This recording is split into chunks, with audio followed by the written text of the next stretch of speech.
Friday is normally a dead period.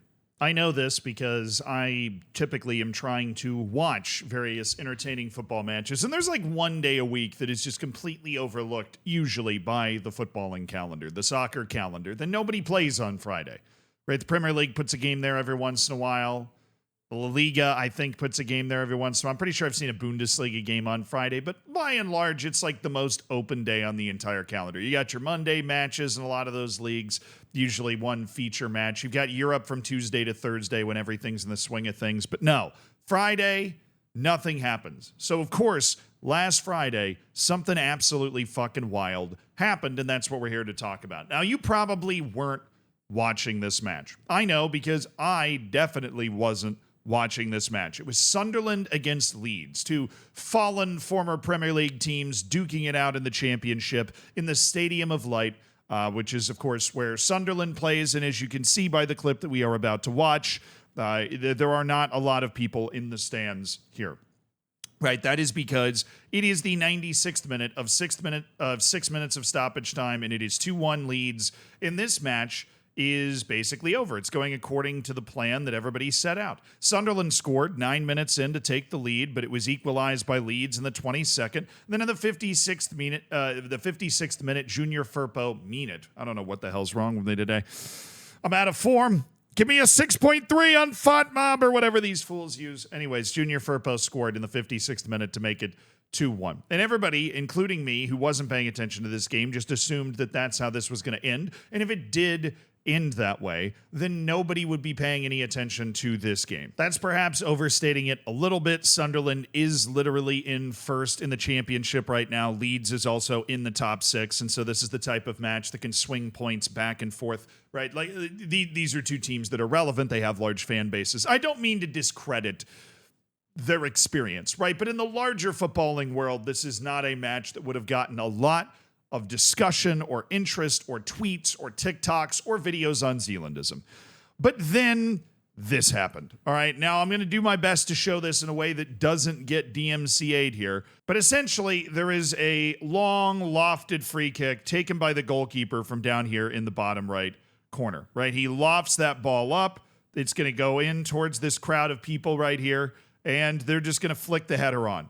Now, from this point, the ball is then just flicked on again, right? This is when you're playing Football Manager and you just tell your team to pump the ball into the box. And Sunderland's executing that well. And the whole point of trying to just put pressure on the goal in this situation is you are hoping that something like what is about to happen happens. You give it the chance to happen. Okay, this ball's just flicked towards the goal pretty aimlessly. And at this point, you're thinking maybe if this player can get anywhere near the ball, that it's going to be a dangerous play. But as it flies through the air, it becomes pretty obvious that that guy is not going to get anywhere near the ball, right? The ball is too far away from him. And Ilan Meslier, I believe, I don't know if I've ever actually had to say that name out loud on stream before, but I believe I'm saying that right. If I'm not, you guys are very reliable in letting me know that I'm saying it wrong, so I'm counting on you there. He's coming out to try and play the ball. I'm going to be honest. Having said that, I made it a couple minutes into this video without having said that, which is progress. He doesn't look comfortable playing this ball. The moment I first watched this highlight, for whatever reason, Ilan Meslier does not look comfortable coming out to play this ball. Now, there are a couple of truths of goalkeeping, right? And I was somebody that used to play goalkeeper. I still play it in men's leagues and stuff, right? There are plays in goalkeeping that look easy but are very hard. And then there are plays that look hard but are very easy. A lot of the diving saves that goalkeepers make are far more comfortable than certain balls that are kind of bouncing towards them in various directions, right? I'm not necessarily saying this is the most difficult play of all time, what we are about to witness, because I'm sure you figured out by this point something horrible is about to happen and Ilan Meslier is involved here, right? But there are a lot of diving saves that I made in my life, playing for, the sixth best high school team in the country at one point as the backup goalkeeper, right? The starter got suspended for a couple months, so if you don't know your Zealand lore, I had to play. A lot of those saves, sometimes they're actually incredibly comfortable and incredibly easy. If it's well within your range, you just make the diving save and you move on. It's the weird balls, the balls with the funky spin and the weird bounce on slick grass that are kind of coming right at you, kind of knuckling a little bit, kind of making things weird, right? Maybe the pitch isn't perfectly level because for me, it's high school soccer in the state of Florida and we're basically playing on top of a swamp. I'm riding alligators out to the technical area if I ever need to sub out or something. Like this is one of those situations where as a goalkeeper, your heart can get in your throat a little bit. And from goalkeeper to goalkeeper, even though that is basically me driving a sports car compared to Lewis Hamilton, you know, in terms of ability, me to Ilan Melier. So I'm aware I'm not sitting here able to give this guy advice, but he looks uncomfortable, right? And that doesn't mean he's not going to make the save. It doesn't mean he's not going to do everything technically right to try to make the save, but he's coming out to play this ball and he does not like where he is. Right, this happens to me a lot, even in the men's league stuff. You come out to try and play the ball, and you don't like where you are, and this guy's not going to get to the ball. And Ilan Melier kind of overruns it. You see him kind of backpedal here. He comes out, he's playing it in that position, and then he has to backpedal, and he resets his foot right here. He resets his footing, and this ball is going to bounce, and then all hell's going to break loose. I don't know what just happened there, right? There are a couple of things that could have happened because if we play this through, it is one of the worst looking goalkeeper mistakes you can have. Remind you, just to remind you, 96th minute, 97th minute, actually, 2-1. Leeds is going to pick up 3 points in the team at the top of the table, right? Very important match here in the championship. And then it's in. I mean, my goodness. Just excruciating, put your forehead through the wall sort of experience. The Sunderland fans can't believe their luck, right?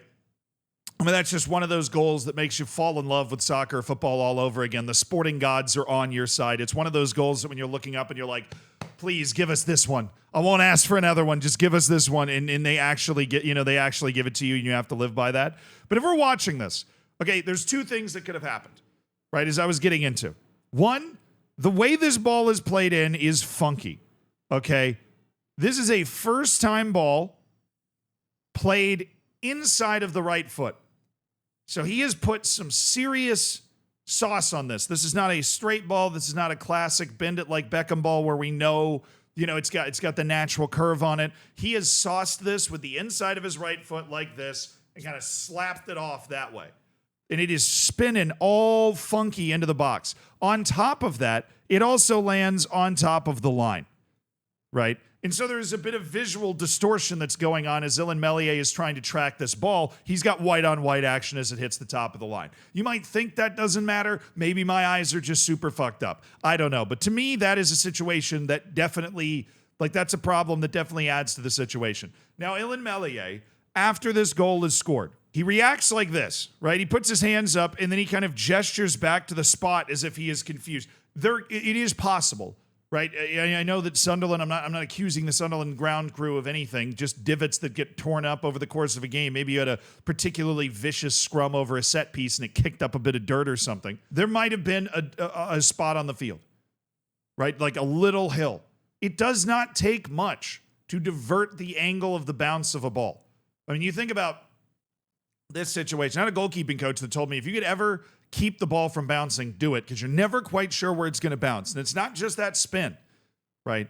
The field can have these little divots or little hills that can make a massive difference. And when the ball's moving at pretty solid speed and already has some funky spin on it, and then it hits a little hill, then you end up looking like Ilan Melier in this situation, right? And we can watch the actual replay here. Here's the actual replay. Ball's coming in. It really does look like it's spinning like crazy. Look, he's trying to follow this to the left because it looks like it's going to his left. And so he's moving to the left and then it just bounces back off to the other side. It jukes Ilan Melier out. As much as I can try to explain to you what actually happened here, there is nothing that can take away the pain of how unbelievably awful this play is. Right, I can get in the weeds and try to explain what's going on here, try and use my own personal experience, the position on the field that I would hope out of all of them that I understand the best, right? And to explain that this is can be a bit of a nervous play. It is a play that you're a bit uncomfortable making as a goalkeeper. And he's got all of his techniques set up, but he's shifting over to the left and the ball just skips back over his right shoulder and it's gone, right? But none of that takes any of the sting out of this, except apparently for Ilan Melier, who right after the game was hanging out with the manager of Sunderland, by the way, and kind of smiling about it. Now, I'm not going to come in too hard on Illan Meslier here. I don't think this is a crime against humanity like I've seen a lot of Leeds fans kind of think it is and try and get Illan Meslier out of the club. Illan Meslier is one of the best goalkeepers in the championship, if not the best goalkeeper in the championship. You'd be foolish if you actually wanted him out. But if you are Illan Meslier, you have to be conscious of the optics of hanging out with your old friend, the head coach of the other team, after making a, I just bet on the game and rigged it type of mistake, right? Even though I don't believe it was that, right? That is the sort of mistake, like, you just have to be very optically aware. Now, also, goalkeepers are maniacs. I'm not trying to exclude myself from that. People that play goalkeeper are kind of insane. It is a position where it's the only position on the field where you don't really get to determine when and how you have an impact on the game, right? Like the game just comes to you and then you have to make a play about it. And sometimes this happens to every person that's ever played this position. In a men's league last year, I had somebody pass the ball back to me. I took a touch. It went off the side of my foot and rolled into the net behind me. That had never happened to me before. That was the time that it finally happened to me. It was horrifying, but you can't really do anything. You can't go out there and run harder, try to score more goals, try to make a big tackle to make up for it. You just have to wait for the ball to come to you again and then make the next save. And so a lot of professional goalkeepers have a really psychotic ability to move on from previous mistakes, right? And the ones that don't are the ones that end up having their careers kind of fall apart a little bit, like, some certain man with a ponytail at Liverpool that we may or may not remember in a Champions League final. But this is a terrible look. And if I was a Leeds fan, I'd be fuming. I would have been looking at my friends talking mad shit about Illan Meslier. This is ridiculous. Do I think he rigged the game? No. You can see right after the goal goes in the kind of utter shock and pain and contrition you get from any athlete that's just made a horrible mistake they know just cost their team a game. But God, you got to be smarter than this if you're Illan Meslier, right? Because he is not going to live this down for a very long time. Not necessarily because of how bad the mistake was, but because of this picture or this short clip of video that goes around him hanging out with the coach of the other team. It's a tough look.